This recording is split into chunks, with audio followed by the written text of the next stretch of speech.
I am so stupid. I'm so unattractive. I'll never be successful. I'm a terrible parent. It's all my fault. I'm emotionally and psychologically broken. I'm terrible at cultivating the witness. I'm not good enough and I am worthless. Sound familiar? The inner critic is ruthless and it is relentless at times.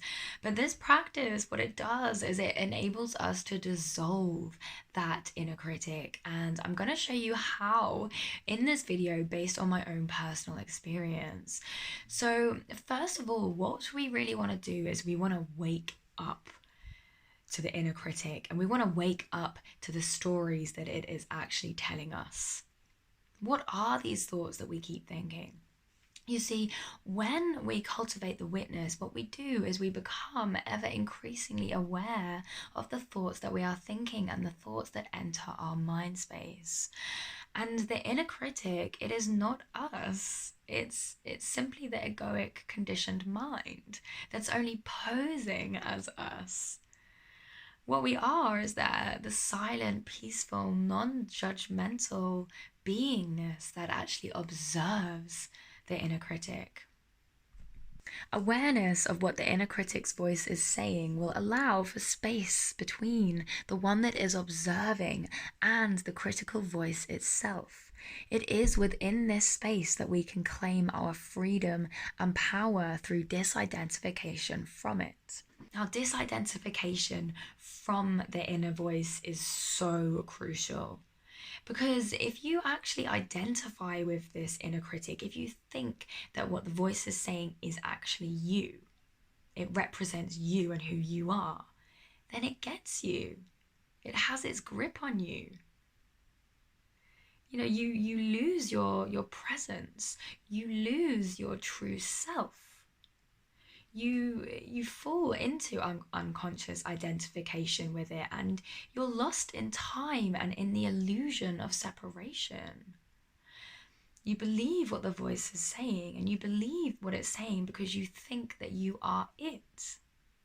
So yes, we need to become aware of this inner critic and what it is saying, what the story is saying, so that we can then create this spaciousness through which the light of awareness will help us to really dissolve it.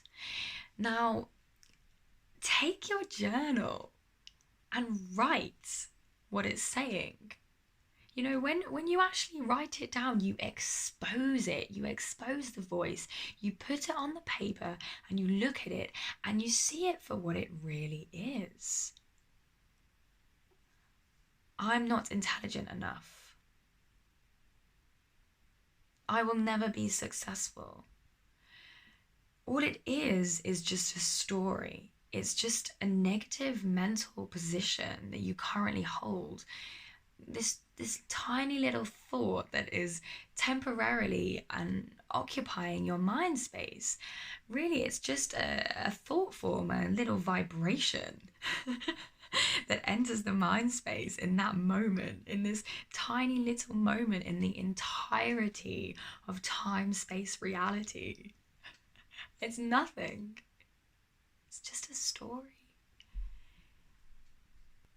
Another way to really kind of shine the light of awareness on the inner critic so that you can better recognize it, so you can be more aware when it's coming into the mind space, is to actually personify it.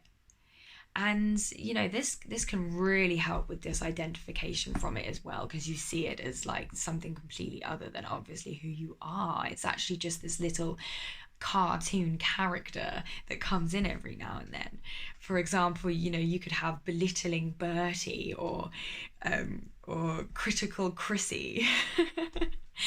And you know, I'll often, if I recognize that voice comes in, I'll just watch it and I'll be like, oh, hi, belittling Bertie, how's it going? Yes, okay. I'm not going to believe what you say, but you can, you know, go ahead, fine, do your thing. And yeah, it does really bring humor to the situation as well. And the ego loves seriousness. It exists in seriousness. So bring that humor in and dissolve it as well. It's another way to do it. So, through your ability to observe that inner critic, you realize that you are not it. And through realizing that you are not it, then you possess the choice to not believe it. And that's how it gets you. You believe it.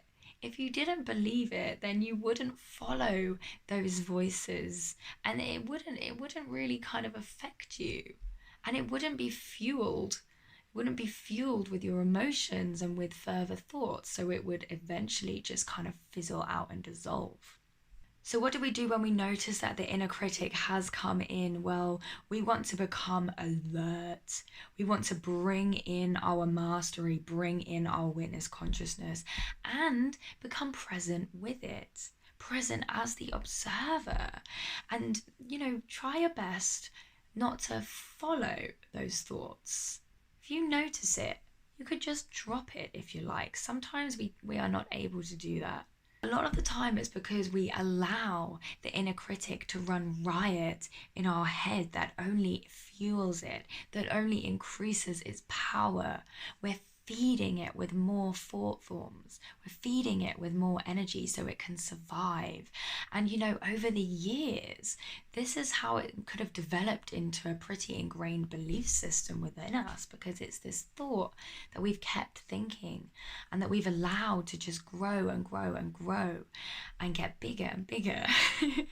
So through not actually feeding these thoughts, then we take the power away from them, and over time they do lose their energy. There's also another important aspect, I feel, in really dissolving the inner critic and in helping us to not believe the stories that it tells us, because it can be convincing. Now, what we can do is we can really cultivate self-compassion. When you develop self-compassion, you stop judging yourself and you treat yourself kindly. Imagine if you spoke to others like you speak to yourself sometimes. Yeah, you could personify this self-compassionate voice, shall we say, compassionate Karen. She's another character, and she is the voice of reason. She helps you feel better. She is of a higher vibration. And she comes in and she says things like, "Don't worry, girl, you're only doing the best you can. You're inherently worthy. And of course you're good enough because you're here in the same meat suit as everyone else in this world. And you come from the same place. So of course you're good enough, because everyone is good enough. We are all inherently worthy. It's our birthright." So, of course, we want to take responsibility for our temper and our actions and our unconscious behavior. But don't let that inner critic judge you for being you. The practice of cultivating the witness and really kind of embodying this witness consciousness, what it does is it opens us up to this whole other level of self-compassion. The more that we begin to embody our truth, the more self-compassion we feel. Because as we strip back the layers of our mental conditioning, as we strip back and dissolve our identification with the mind, as we rest more in that spaciousness that does represent our true essence, that represents the space between our thoughts, that represents the silent watcher and what we are beyond this physical form, beyond the inner critic, the more that we actually begin to identify with that, bringing that into the forefront of our experience, then yes, the more we begin to embody self-compassion, because we embody our truth, and our truth is partly just unconditional love. I say just unconditional love. But yeah, that is what we are, what I feel like we are, because the more that I venture down this path, the more I feel. Feeling isn't really the right word, but yeah, the more that I am unconditional love, essentially. So,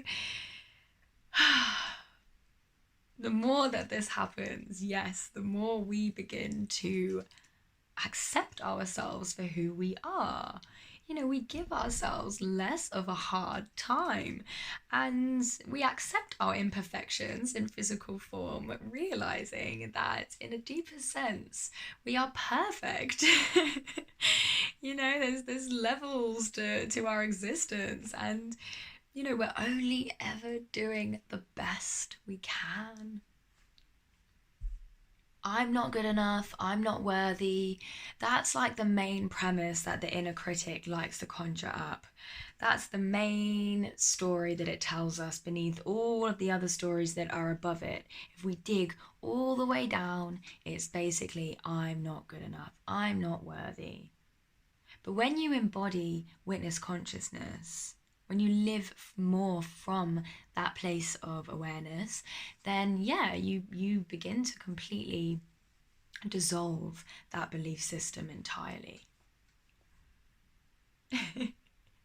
Because you realize that it's not true. You realize that you are inherently worthy. But as this process of dissolving the inner critic unfolds and we give birth to more and more self-compassion within ourselves, we actually also begin to manifest our outer world accordingly. And, you know, we begin to attract kind and compassionate and loving people into our lives. This is the way that the world or this universe works, with vibration and the energy that we put out, that we will receive back. Like attracts like. But yeah, it's also just simply because we only put up with as much shit from other people as we would give ourselves.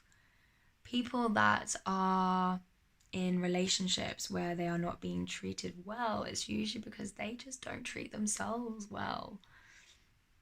So, yeah. Thank you so much for watching this video. My name's Jasmine. Please like and subscribe if you like this kind of stuff. And yes, I wish you the best of luck with dissolving your inner critic. I've definitely addressed mine over the years. It doesn't mean that I do not have one at all. It's still there, creeps in. My videos aren't good enough, blah, blah, blah, blah, blah.